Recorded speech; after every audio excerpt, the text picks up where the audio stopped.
Anies itu rumahnya di gang. Saya ke rumah Anies itu mobilnya nggak bisa masuk. Ini rumah Anies Baswedan sekarang ada di gang. 5 tahun jadi gubernur DKI dengan hampir 100 triliun anggaran, dengan 3.000 triliun PDRB. Bagaimana orang seperti itu ya dianggap dia itu dapat apa? Enggak, Anies tidak dapat apa-apa dari semua pekerjaan dia 5 tahun itu. Dia tidak punya 500.000 hektar tanah seperti Pak Prabowo. Dia itu menjadi orang miskin kembali, tidak punya uang untuk mau kampanye dan lain-lain. Ini adalah seorang guru. Ya, ini rakyat harus tahu. Kalau Pak Prabowo baru sebentar jadi Menhan, udah punya 500.000 hektar lahan. Ya, ini sorry ya, ini soal rakyat dapat apa. Jadi menurut saya sosok ini perlu dicatat.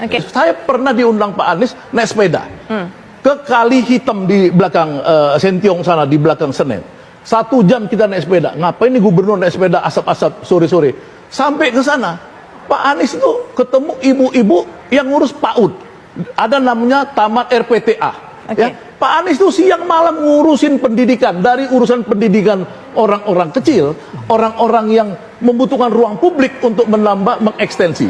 Ya, orang-orang miskin di Eropa, saya pernah jadi orang miskin di Belanda. Kenapa saya itu tetap sehat di sana? Karena pemerintah itu memberikan ruang publik, ya, taman-taman besar dan lain-lain. Ini dilakukan Anies supaya anak-anak PAUD ini, anak-anak kecil ini tidak kehilangan ruang publik. Jadi jangan di rumah gang sempit dan lain-lain.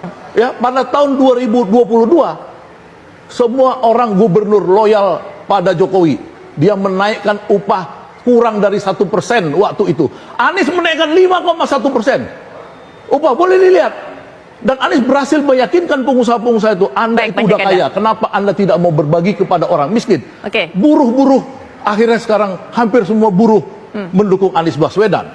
Yang ketiga, ya, kita tahu bahwa ini 3 lagi.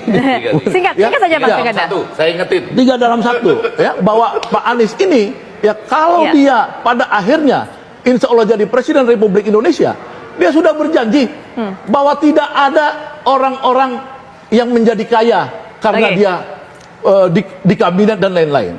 Orang-orang yang ini adalah orang-orang yang betul-betul harus berjuang untuk rakyat Indonesia itu bisa menjadi kaya. Itulah janji Pak Anies.